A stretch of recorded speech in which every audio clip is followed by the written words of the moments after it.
Welcome to another edition of ATL Prime Sports. I'm your host, JJ Jurjevich. Joining me this evening is the one, the only Wayne Ridenauer in Memphis, Tennessee. And of course, on the other side of Atlanta, TC Todd Corder.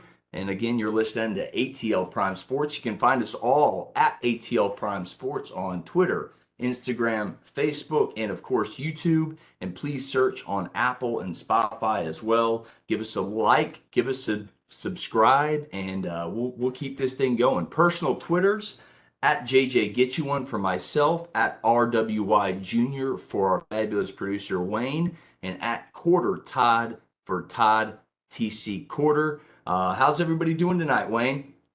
Well, I didn't watch the last part of that beatdown last night in the championship football game because I don't know, that was something else. I don't know how to describe that. I hear you. That was a historical beatdown. We'll talk about that. I'm doing great, but I'm not doing better than Damar Hamlin, who won the game of life. We had breaking news on our show at the end of the week during the Pick Six last week. And we all got the news a couple days ago. Damar Hamlin is out of the hospital and he's back in Buffalo just a little over a week after nearly losing his life on the football field to a injury. God does wonderful things, and the power of prayer is real. TC, how you doing tonight, man? Doing fantastic. Getting ready to head up to Detroit to broadcast some USA hockey on Friday, Saturday, Sunday, and Monday. I'll head up on Thursday. Getting ready to broadcast Clayton State basketball live from Dahlonega on Wednesday night. Clayton State women's has an important game. They're playing North Georgia, the Nighthawks, and this is a team that is formidable. They're 3-1 in the PBC.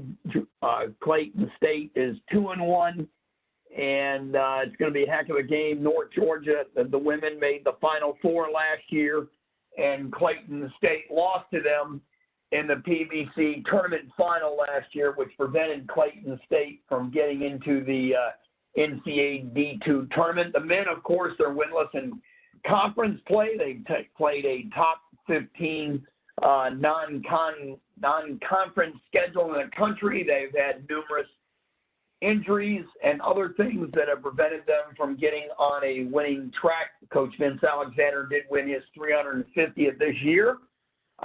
Career win. A lot of those, of course, were at USC Aiken, a conference rival. He took them to the Final Four some time ago, and hopefully Clayton State can get the upset on Wednesday night. They're playing a top 25 team in the men's at North Georgia on the road. It'll be quite a task, and we'll see if they can do it. The team has been snake bitten. They've lost in double overtime to a top 25 team. They lost just the other night in a tough conference opener, and they've been snake bitten from game one basically until now. We're hoping they can turn it around and try to get back into the conference race. It'll be a tall task at 0-3. What's on tap for today's show? We have Dave Cohen, the voice of the Georgia State Panthers, joins us for the first time this year. Georgia goes back-to-back in national championships. Falcons offseason news and notes. We'll talk about that, and we'll also do the Pick Six, the 6 NFL playoff games this weekend. And without further ado, we welcome back the voice of the Panthers, Dave Cohen, talking all things Panthers. Dave, welcome back. Thanks for coming on, and how you doing this evening? Good, but probably not as good as you, JJ, after that college football national championship game. So congrats to you. But yeah, just glad to be back from Louisiana with Georgia State, albeit without a win. But, you know, it was a good trip otherwise. And we got 2 home games this week with Troy on Thursday night, Coastal Carolina coming in here on Saturday afternoon. So we're headstrong now into college basketball, even though we're keeping an eye on that transfer portal with, I'm sure like everybody is in college football, you got guys coming in, you got guys going out. Exactly. Yeah, it's crazy with that transfer portal. I actually got a question for you about that, but we'll stick with the men's hoops. We were talking a little off air right before we came on. Panthers are currently at 8-8, 1-3 in the Sun Belt. They're off to a slow start in conference play. What do the Panthers need to do to turn this thing around? I mentioned it seems like they're a better first half team than they are a second half team, and that's never where you want to be as a new coach coming in, instilling a new culture. Talk to us about how the Panthers can turn this thing around.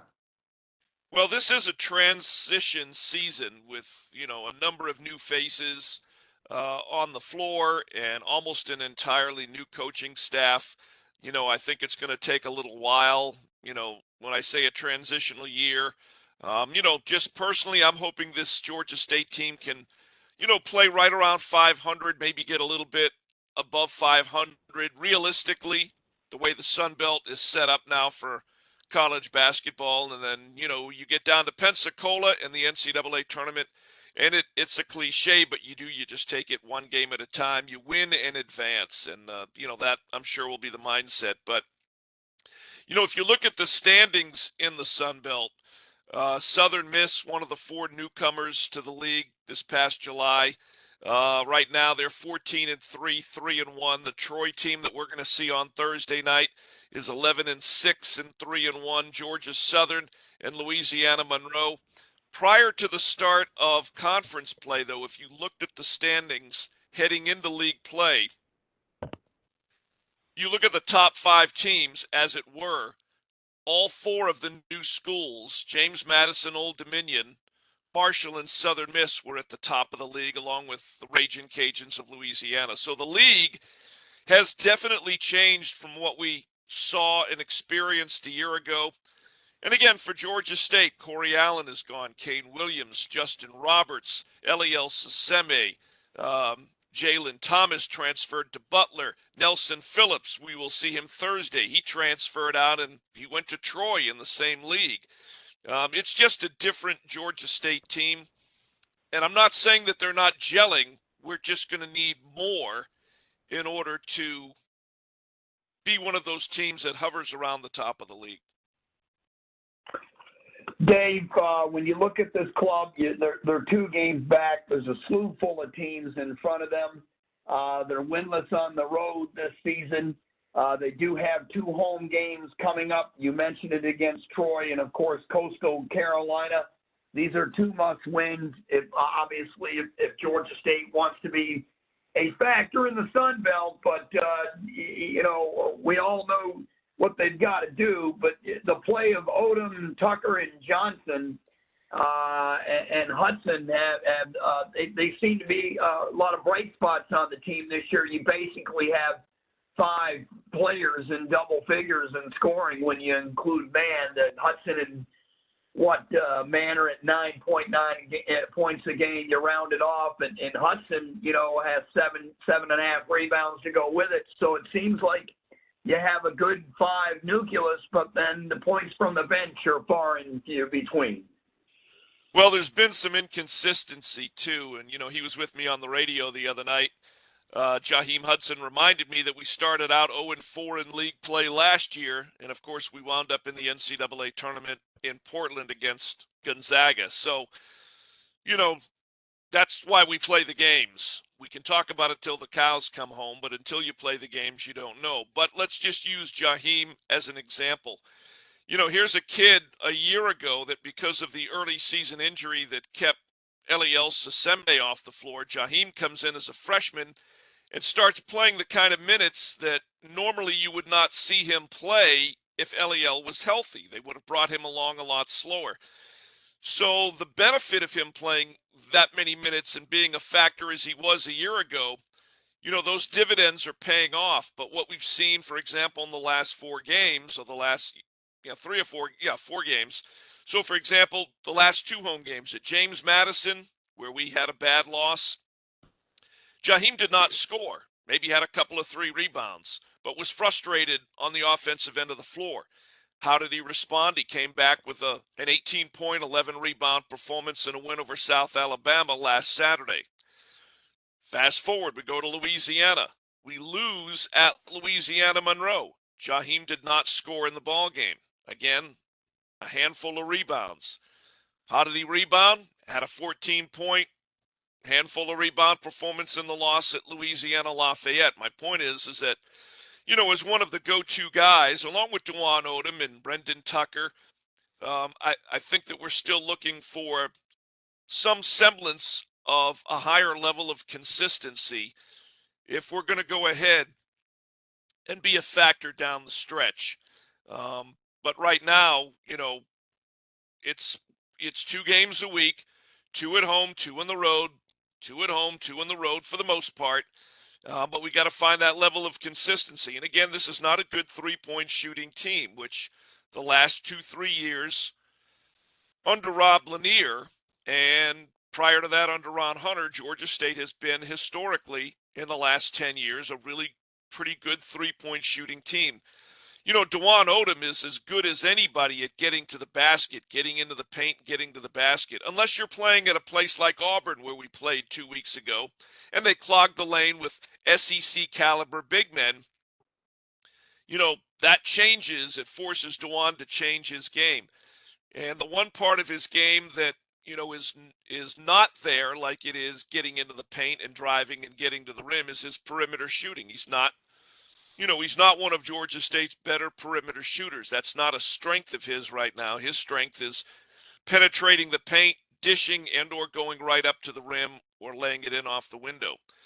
Brendan Tucker had 25 at Louisiana Monroe in the loss, came back and can't remember, he may have had 8 or 10 points at Louisiana Lafayette. Anyway, my point of all this is that we're still looking for a certain level of consistency night in and night out that isn't there right now. And, quite frankly, I'm not surprised with the way we had roster turnover at the end of last year.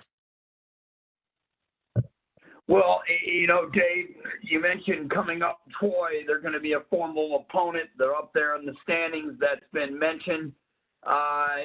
When I look at them, Miles at 14 points a game, the kid's shooting 47% from three, 67% from the field, and 49% overall. This team can shoot it. Eugene, the same thing, 50% from the field and 40% from three. And Williams at 53% from the field and 32 from three. You mentioned Georgia State struggling shooting the basketball. They're going to have to win this one with defense. They've got 5 players, almost 6 in double figures. They average, about 77 points a game. This is a formal opponent coming up here at home. Defensively, what does Georgia State have to do to get the job done besides getting the hands or the face of the shooter? Well, one number I always keep an eye on throughout the game is I keep an eye on the stat monitor or the stat sheets that they bring by, is how many offensive rebounds have we given up? Again, when it comes to rebounding, we're not nearly the rebounding team that we were the last couple of years. Eliel Saseme averaged double-digit rebounds. He was a double-double guy on average, every year that he played at Georgia State. And then right next to him, you had 6'10", 6'11" Jalen Thomas, who was also a pretty good rebounder. So not only did we lose a lot when it comes to perimeter shooting, we also lost a lot when it comes to rebounding. So, for me, you've always got to defend the perimeter. You just mentioned statistically how well they have shot the ball. Listen, they're not 11-6 and 3-1 in league play because they can't shoot the ball. They're sitting in second place technically right now because they do the things well that we've been doing the last few years that got us to the NCAA tournament last year. So again, we're going to have to keep an eye and extend our defense a little bit and at least contest perimeter shots. But I said at the top, one guy that I'm interested in seeing is Nelson Phillips, who I thought could have been, had he stayed, a real factor this year under first-year head coach Jonas Hayes. But, he made the decision to transfer out. He found a home at Troy. He's averaging about 11 and 6, and I'm anxious to see how he plays. Now, granted, we're not playing in the sports arena where he played. He's never been in the GSU Convocation Center, our new basketball facility.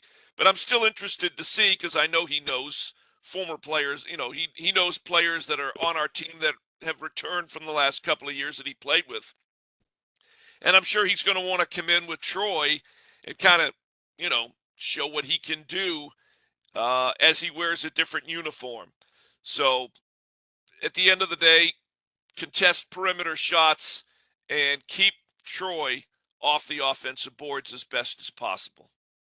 You're listening to Dave Cohen right here on ATL Prime Sports. You can find Dave on Twitter at GA State Voice. That's GA State Voice. Dave, I know you don't like to flip into football this early, technically in the season, but we haven't talked to you since the early signing period, and that was last month. Where does GSU's signing class, I should say, what does it look like? And what will that class look like moving forward into spring football? It's always football season down here in the South, Dave. Yes, it is. The minute it's over, they start the countdown to the opening weekend. I'm already hearing about our opening game because I've got the 4 non-conference games. We open with Rhode Island, and then we have University of Connecticut at home. We're at Charlotte, and we're at LSU, which will be interesting.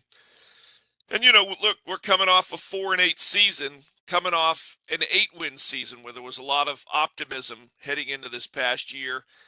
And they're a close loss to Charlotte and a close loss to Louisiana Monroe at home from possibly being in a bowl this year at 6-6. Would they? Who knows? The Sun Belt sent 7 teams to bowl games this year. Could we have been one of them? We'll never know because, we lost two games at home that we all thought we should have won. That being said, the transfer portal, as you and I, as we've talked about in the past, at least from Georgia State's standpoint, this is really the first year where I think that it's having an impact. And we've already lost some of our best players. Jamari Thrash, our overall best receiver, who I thought was going to end up at Auburn, just committed to Louisville.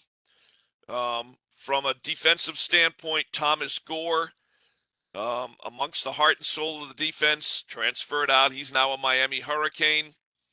Trying to think who else has gone where.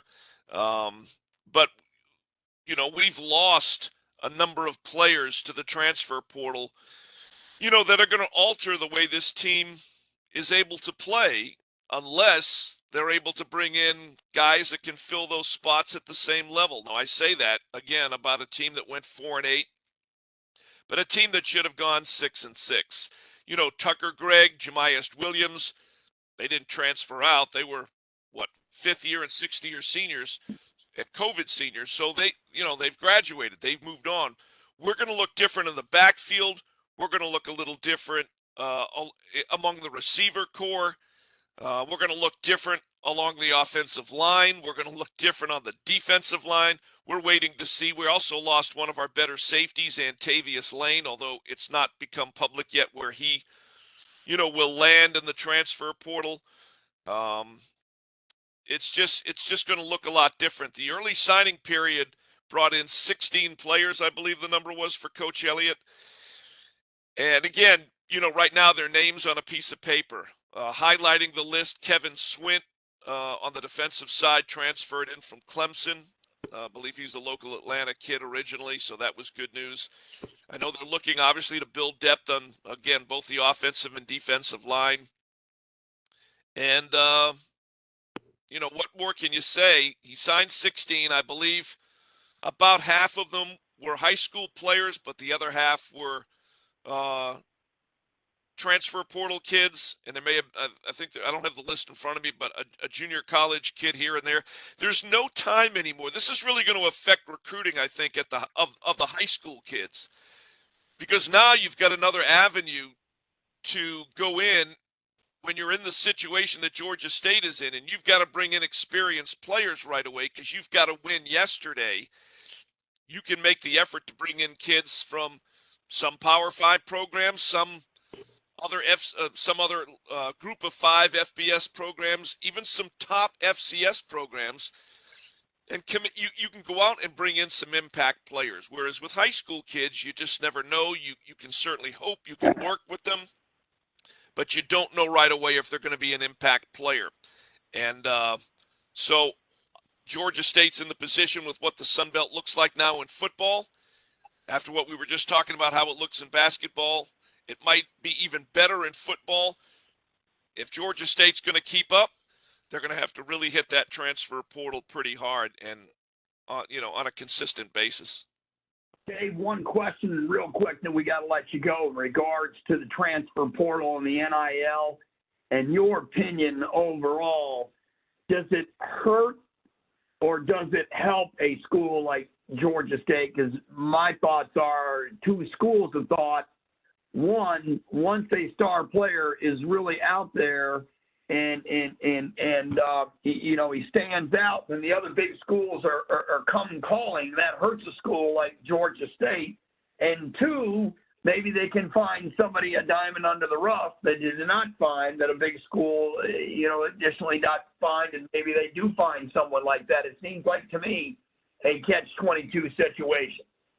You're exactly right. And I was telling somebody the other day, in my opinion, I think that Group of 5 football and upper-level FBS football talent will become like what AAA baseball is to Major League Baseball.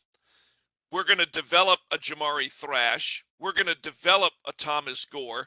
We're going to develop an Antavius Lane.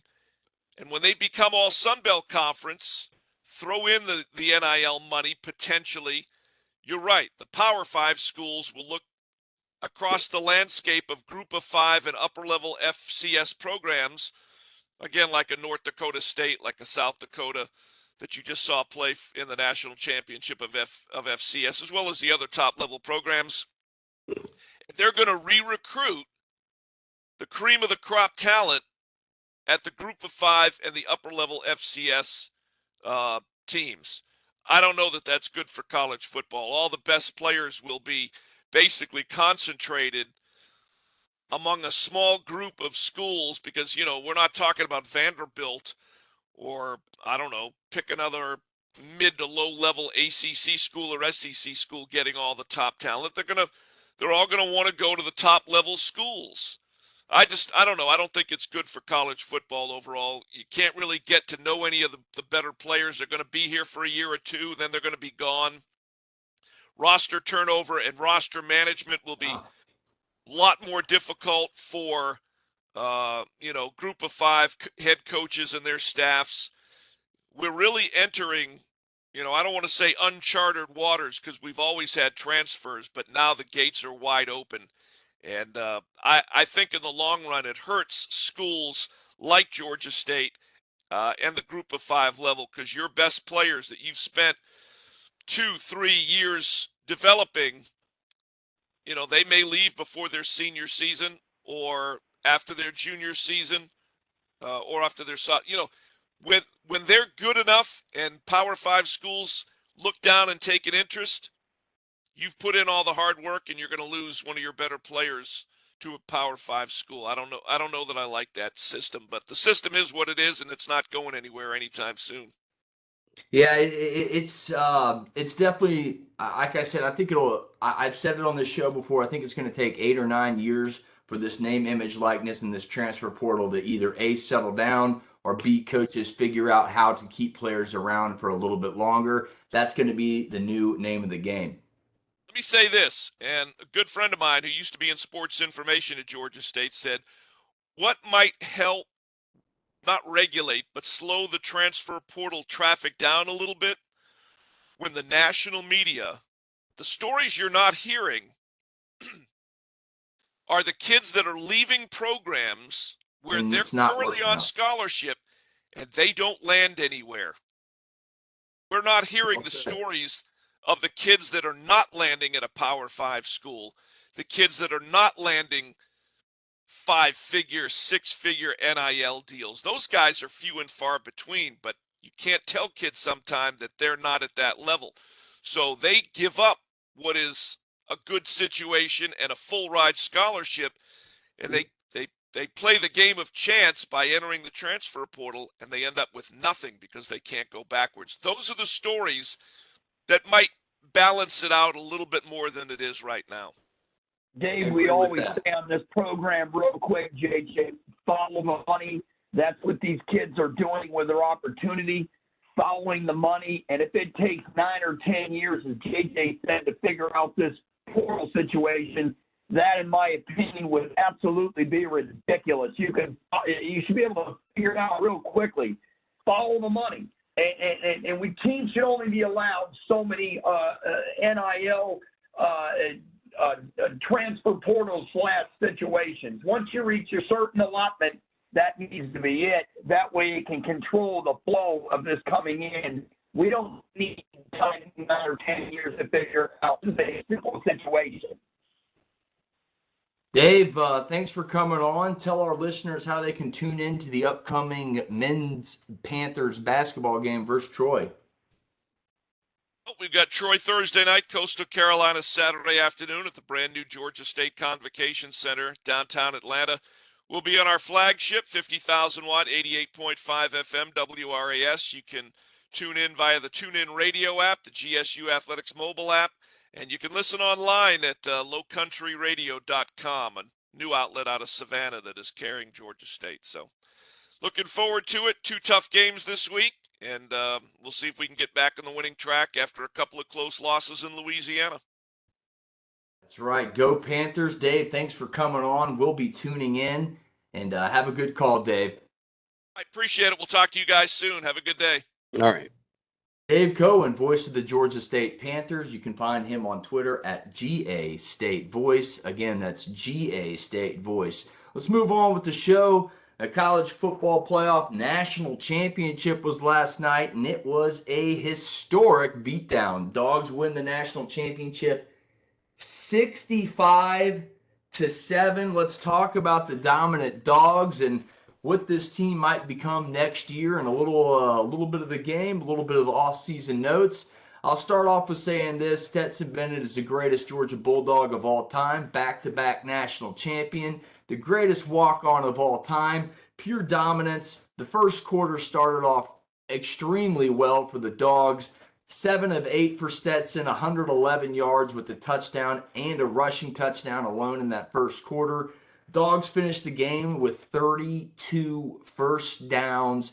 It was pure domination from the time the Dogs got off the bus till the time the clock hit triple zeros, and the Dogs are now back-to-back national champions for the first time ever in the college football playoff era. TC, I'll start it off with you, man. What are your thoughts on that historic beatdown last night? You could see it coming a mile away. We already said it. I mean, look, TCU had a great season. It was a Cinderella story, a magical season, but they were outmatched physically and mentally, especially physically, which became mental, trying to play that 3-3-5 against a power running game. No chance, none. Look, TCU is a great story. It really is. But in the Big 12, they don't play great defense like they do in the SEC. And I mean, the fact that they got this point, defeating Michigan, was an historical upset, if you ask me, in a college football playoff, and maybe the biggest one we've had in the playoff. Michigan played one of its worst games of the year, and mistakes and a touchdown taken away and et cetera. And TCU found themselves with a win.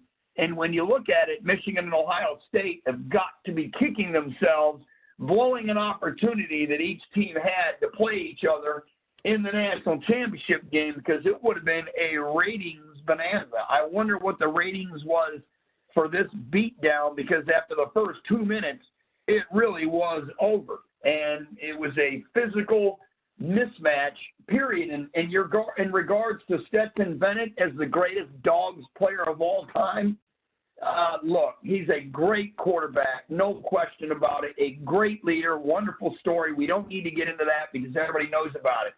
But the greatest Georgia football player of all time, and it's really hard to say he's it, but to me, it's still Herschel Walker. I mean, come on. I mean, Herschel Walker, to me, is the best Georgia football player of all time. We can sit here and do a show on who the best Georgia football player is of all time, but that's not needed. And you look at next year, Carson Beck will probably be the quarterback. Potentially, you're going to have some heavy competition, a 5-star bonanza. The defense is going to be good. They lose Jalen Carter. With this team set up to win it 3 years in a row, the odds are long, number one. Number two, the schedule really favors them because when you look at the non-conference schedule, my goodness, it's cream puff city. And look, other teams are doing it too. Georgia's not the only one. TCU played, Tarleton State, and they play Nichols this coming season.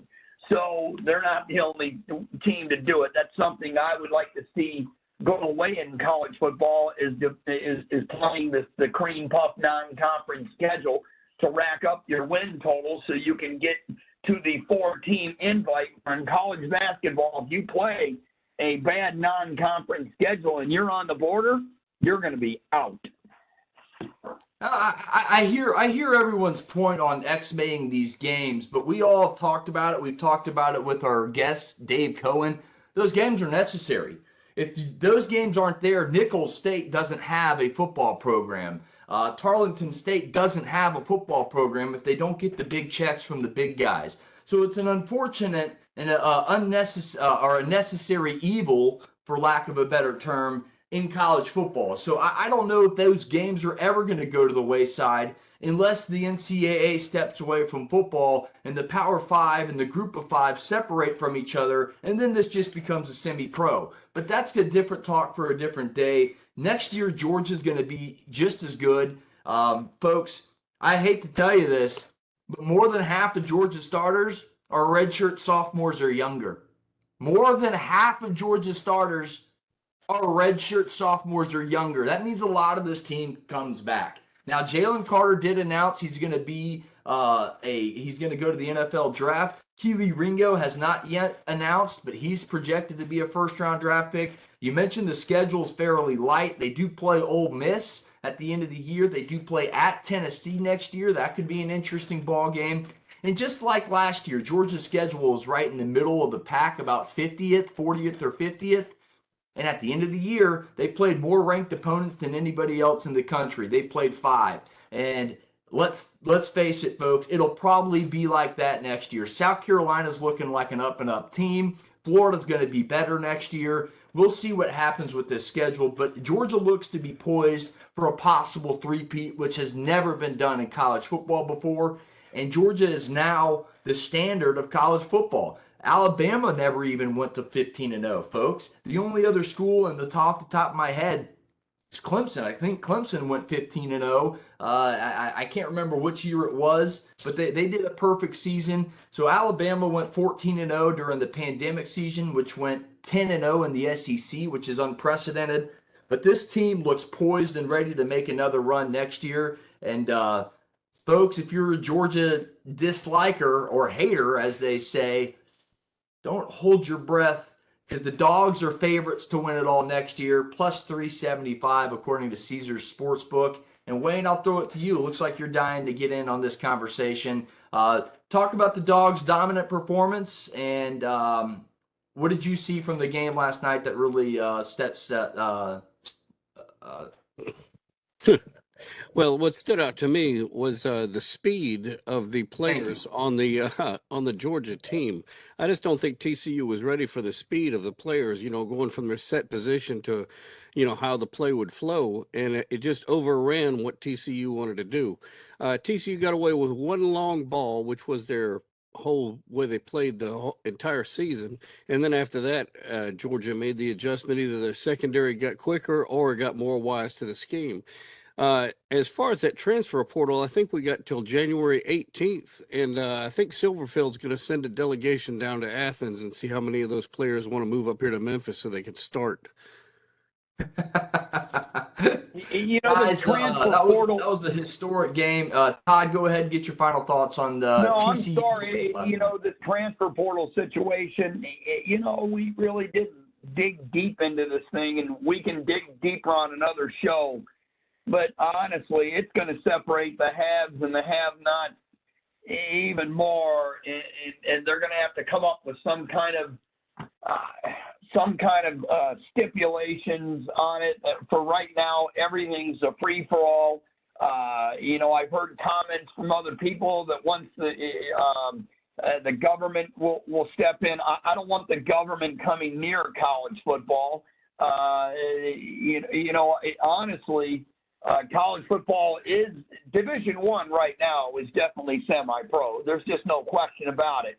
Not all Division I, but the Power 5 Division I is definitely semi-pro. I'm not sure about the Group of 5, and below that, it's not at all. Look, in terms of this game, again, it was just a physical mismatch. And JJ, you mentioned about they got to have these games to schedule. You're right. They can have one, not 4 or 3. You can have one game like that, but other than that, everybody needs to start scheduling big non-conference games and more than one, at least 2 of them. Or at least schedule an FBS opponent. At least an FBS opponent. No. I think it needs to go more than that. Look, the Ball States and the Kent States of the world, you can schedule one of those games. After that, these big boys need to start scheduling each other. I don't have a problem with it if it's the FBS level. I don't care. FBS, to me, you're on the same level as Georgia, especially with the 12-team playoff coming into play. I think you'll see, and that's why I said 8 or 10 years, because I knew that once the playoff was expanded, these Group of 5 schools will now have their shot to get more of these athletes. And again, this is a different discussion for a different day. Let's move forward. We're done with the national championship talk. Back-to-back for Georgia, 65-7, the most dominant championship game performance in the history of the game. Most points scored by a single team in championship game history, 65. Largest margin of victory in a championship game history. And boy, they've been playing bowl games since around 1902, and this is the most lopsided bowl game ever. So pretty impressive win. That's my final thought. Let's move on to the NFL and the Atlanta Falcons, who finished their 2022-2023 campaign at 7-10. And if you guys have been listening to the show from day one, I said this was the ceiling for this team. 7-10 was the absolute ceiling for this team, and they reached it. That's a hats off to Coach Arthur Smith. But what do the Falcons do during the offseason? They finish with the 8th pick. Do they move up? Do they try and get Jalen Carter? Do they go after a quarterback? And that's what I'll throw to you, TC. I'll go TC, Wayne, then me, and then we'll go to the pick 6 on this one. TC, what do you think the Falcons do with that 8th overall pick? Use it, select it, or trade down. Because trading up, you're giving up draft asset and capital. You trade up, your depth of your draft goes away immediately. There are enough really solid football players in this draft to build with where you at. And if the Falcons want to move down and get the mid part of the first round and get an extra pick in the latter part of the first round, I have zero problem with that. That means you get 2 first-round picks instead of 1. The depth to me is huge. Look, if I'm the Falcons, I'm just drafting defense. I'm loading up in the first 4 rounds, and if Stetson Bennett is in round 5, I grab him immediately. Could you imagine the story here if this kid came to play? A kid from Blackshear, Georgia, took Georgia to back-to-back national championships and have a chance to make the Falcons roster. Look, he has an excellent shot to make an NFL roster. Whether he gets drafted or an undrafted free agent, it doesn't really matter to him. He was a walk-on anyhow. So this will be right up his alley. Tell him he can't do it, he will. And this kid, he was making NFL throws last night against not a good college football defense, may I add, an awful one. But he was making NFL throws. It wasn't against NFL players. But let me tell you something now. He's got plenty of tools to play at the next level. And I'm Atlanta. I get him to be sitting there in the 5th round. I don't wait any longer. Could you imagine the ticket sales? Could you imagine the public relations bonanza? Bringing this kid in and having a chance to play for the Falcons, because you look at this quarterback roster, to me, he's as good as any quarterback they got on the Falcons.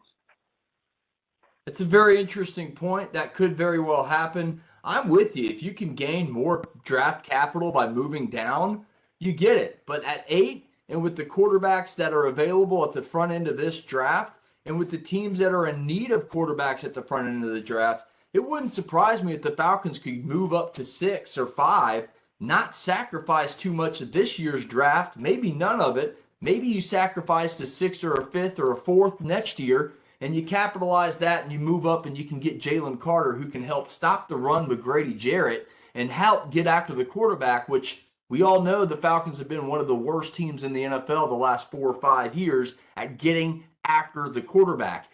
Your cornerbacks are only as good as your defensive line. We saw it last night. Max Duggan went down. Keely Ringo, Kamari Lassiter, and Malachi Starks didn't have to cover anybody because, well, the quarterback was on his back. If that's the case in the NFL, it's a very similar statement. The Falcons have 2 really good cover corners. Casey Hayward will be back next year, and so will A.J. Terrell. So you're looking at 2 of the best corners per Pro Football Focus in the NFL. If you can get Jalen Carter at a decent discounted rate and move up only, let's say, 2 spots to number 6 and get him, I say you do that. As long as you don't move away from the draft capital in 2023, I agree with you there, TC. You got to keep all those picks. Draft heavy on the defense, and I wouldn't be opposed to drafting Stetson Bennett either. He could be fun to watch, and you mentioned the season ticket sales and would probably tick up 4 or 5% just for that. And my final thought is the Falcons need to go heavy on defense. You're going to see 4, maybe 5 of these 7, 8, 9 picks. I can't remember off the top of my head how many it is. I think it's 8 total picks. But the Falcons are going to go heavy on the defensive side of the football. Wayne, your final thought? You're going to get the final thought on the Falcons today, man. What's your final thought on this Falcons offseason and the 2-game win streak going into next year? Well, I think that going into the draft, any player that you draft is going to be a long-term prospect. It's not going to be something that changes the team immediately that year. And as far as defense goes, I think that they have quite a bit of money to spend. And I would look at some of these free agents that are coming up. Brandon Graham of Philadelphia, Jordan Phillips at Buffalo, or a hometown favorite, Javion Clowney at Cleveland Browns. See if you can bring somebody with some experience in there. I like it. You mentioned the money. Hey, JJ, he mentioned the money, and I'm glad he brought it up because they've got $75 million of cap space. And you know what? Look, you only do this stuff if you're on the verge of getting over the top and having a chance to go to the Super Bowl. To me, you build the team young and as cheap as possible until it's ready. Then you start using the money. I know the Rams did it 2 years ago. It was an unconventional way, but they had a lot of talent. The Falcons, unfortunately, aren't in this type of position to be able to do it. And second of all, the biggest story out of Falcons camp yesterday was the retirement of Dan Pease, who done a remarkable job. He's won 2 Super Bowls as a D coordinator, and he is one heck of a coach, and he is going to be sorely missed. And I wonder how the defense is going to change from one year to the next. And also, McKay now is just on the football operations side of it, and it's going to be strictly football, which to me was a good move that the Falcons made. So those were 2 significant news stories out of Falcons camp yesterday that is going to impact this coming 2023 season. Well said. I agree with you, Wayne. I'm glad you brought up the money. TC, I'm glad you mentioned the front office changes, and Terry Fontenot has a great task ahead of him. But folks, let's use the Jacksonville Jaguars as example. You can go first from worst to first very quickly in this league. The Falcons lost, I think it was 6 or 7 one-possession ball games. Remember that. The Bengals did it 2 years ago. They went to the Super Bowl. So, Todd, yes, you can. In the NFL, you can get the guys in the building and go to the Super Bowl very quickly. The razor-thin margin of parity in the NFL is always present, and the Falcons were right there in a lot of games with not a lot of talent. If they get some free agent acquisitions, they hit on the draft, and Desmond Ridder improves, who knows what this team could be next year. Guys, that wraps up our NFL Falcons segment. Let's talk about the playoffs moving forward, and that's our pick six, all 6 playoff games. We're picking with Monday's spreads again because that's the way we do things here. Well, hey, here we are. Seattle 9-8, 49ers 13-4. San Francisco is a 10-point favorite. The over-under in this one's 43 points. That's Saturday afternoon at 4:30 Eastern Standard Time on Fox. I'll start this one off. Brock Purdy has looked impressive as the starting quarterback for the 49ers. He's surrounded by a wonderful football team, and he's got arguably the best offensive mind calling plays for him. Combination of McCaffrey, Samuel, Mostert, I think he went down, but he still have McCaffrey, the tight end Kittle. You just have weapons all over this place. You got Bosa on the defensive end. The Niners are my pick to win this game. 10 points is a lot in a playoff game, though, but I think they'll cover. I think they'll win by about 14. I'm going with the Niners to cover the spread in this opening pick of the pick six. TC or Wayne, you guys start this. Go next. I'll go ahead and take it. San Francisco will cover, no problem. I mean, they've got an elite offensive line and an elite defensive line. Did you watch Seattle play against the Rams last week? They play like that, they're going to get ran out of the gym. In regards to you can come back quickly in the NFL, obviously you can. There's been a worst of first for the last 8 seasons in a row. And playing in the NFC South, whether or not you'll have Tom Brady in that division next year remains to be seen. It sure can be done, but my point is if you're going to spend the money, you need to do it when you're there, not when you're so far back, because if you spend it, you're so far back and you don't get there, then it's going to set the franchise back even more. Wayne, your 49ers in Seattle's pick. No, I'm taking the 49ers to cover and send that bum Pete Carroll back home after the game. Wow, we're all taking the Niners in the 10 points. I didn't think that was gonna be the case. The next Saturday game, Saturday night, 8:15 p.m. on NBC. Again, these are Monday spreads. Chargers 10-7 at Jacksonville 9-8. The Chargers are 1-point road favorites. The over/under in that one's 47 and a hook. Wayne, you go first on this one. Well, this comes down to the battle of the surfer boy quarterbacks, and I'm picking Jaguars to pull this one out. So I'm taking them in the points, or the point. Jags in the point. I like it. It's a good pick. They're hot. They're one of the hottest teams in the NFL. They've been in a playoff situation for several weeks in a row now. Wayne, that's not a bad pick. TC, what you got?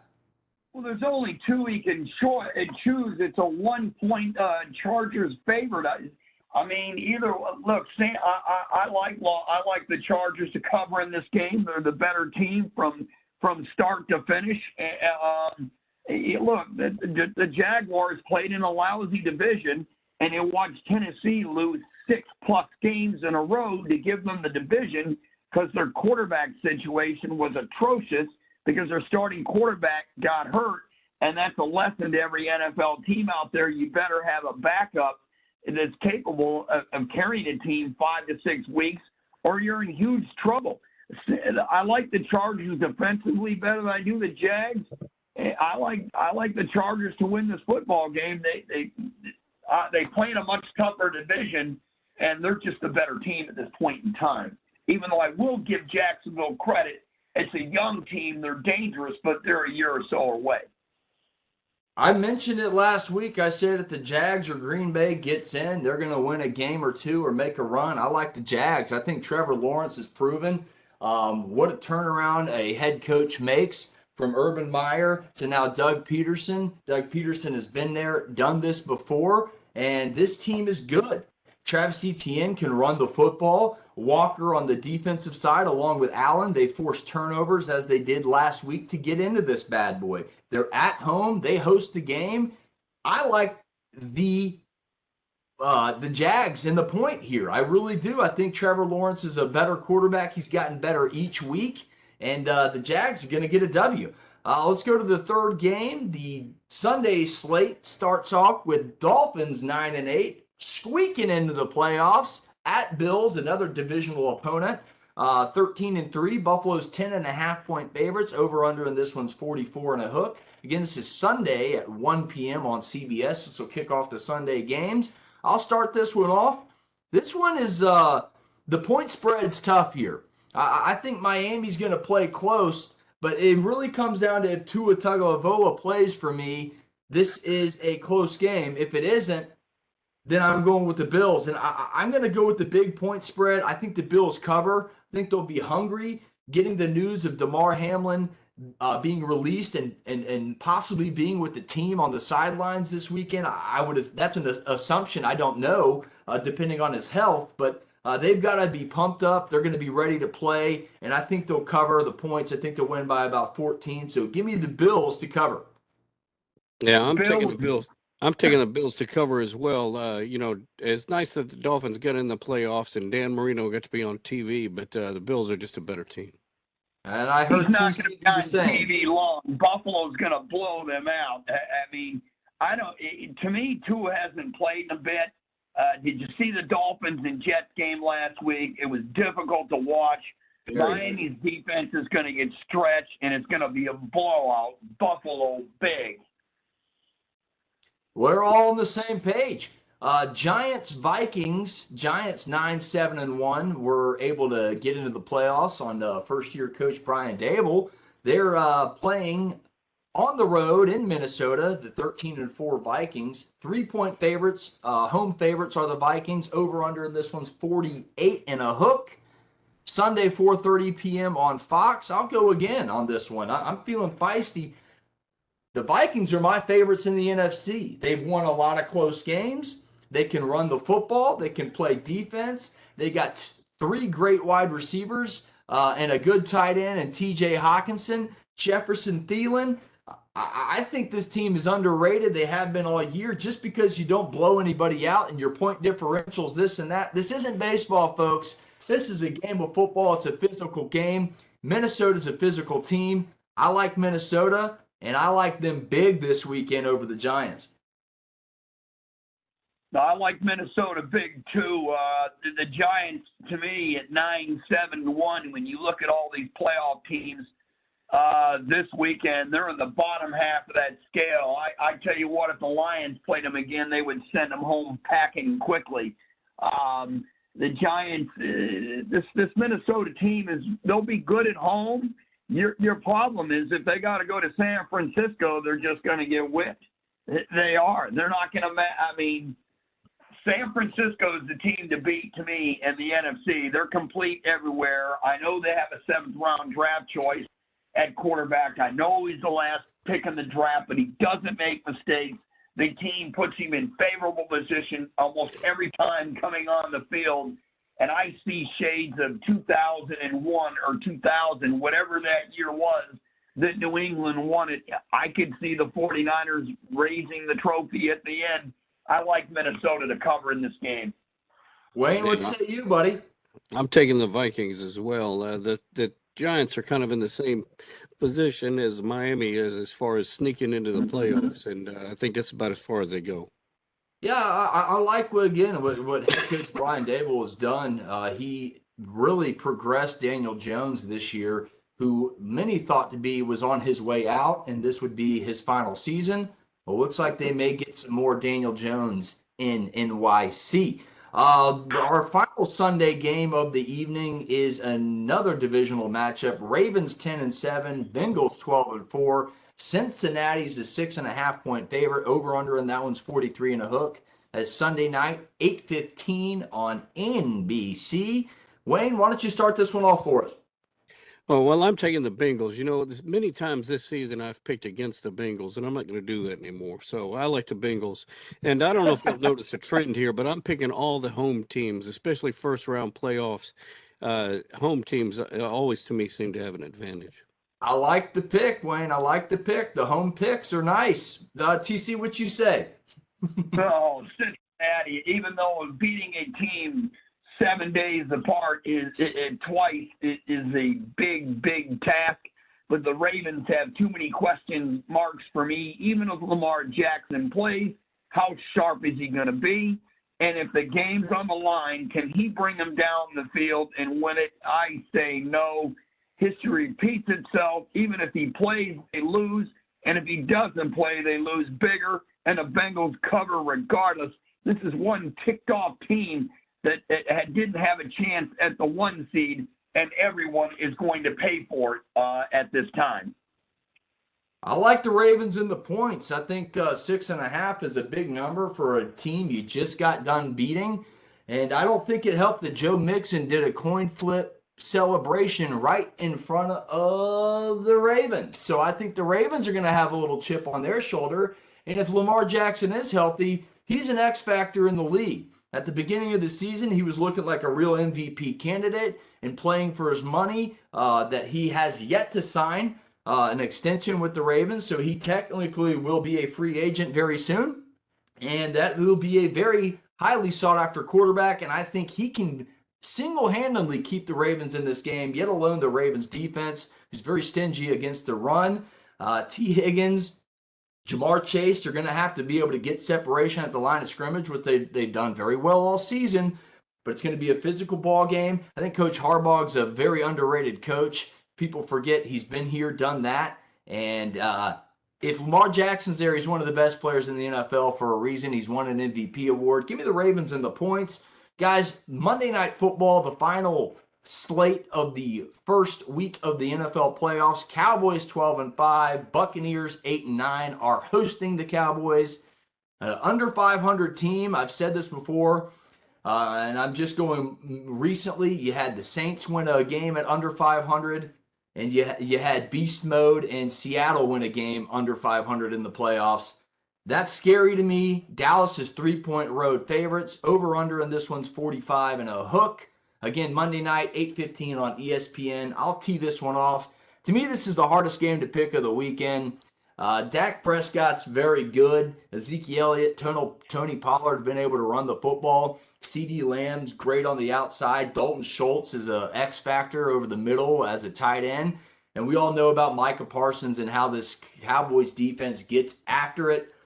The 3-point road favorite gets me, but I got to go with the Cowboys here. From what I've seen from Tom Brady all season is struggle to get the ball downfield, except for last week 2 weeks ago when the playoffs were on the line. He had a great day with Mike Evans. They were able to catch up. Julio Jones is banged up.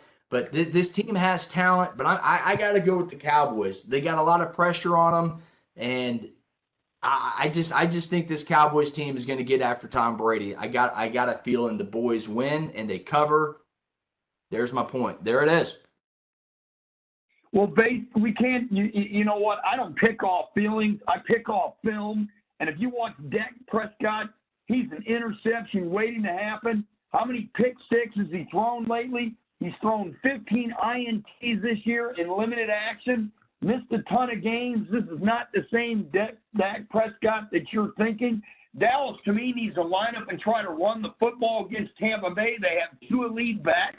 They seem to get away from running the football. I don't know why they get away from it. That's what they should do, and play action pass, which would make Dak more effectively. You know, the Cowboys defensively, they are very good, no question about it. You mentioned Tom Brady having trouble getting the ball down the field. Well, that's because he didn't have time to get the ball down the field. The offensive line, which is a makeshift offensive line, Andrew Riddle's offensive line, he has to get the ball out of his hands by 2.5, or he's sitting on his keister. So if Tampa Bay can if the offensive line can give him enough time, he can get the ball downfield. The defenses are going to dictate this game via turnovers, and who turns the ball over more, Dak Prescott or Tom Brady? It's Dak Prescott. Give me Brady and the Bucs in the sunshine, and the Cowboys end up looking for a new coach at the end of this game, even though Mike McCarthy, which is ludicrous to say, has won 24 games in 2 years. But I believe the Cowboys bring in Sean Payton. Yeah, well, I 2 weeks ago I was 100% on the Cowboys party bus, but after the way they played against those Commanders last week, I am off. I'm taking the Buccaneers to win this game, and you got to remember Tom Brady will be playing the entire game, not just the first quarter. Well, folks, that wraps up our pick six. That wraps up our show. If you like the content, please like, please subscribe. Again, you can search ATL Prime Sports on social media. That's Instagram, Twitter, Facebook, and YouTube, and of course, Apple and Spotify. Guys, final thoughts on the show tonight.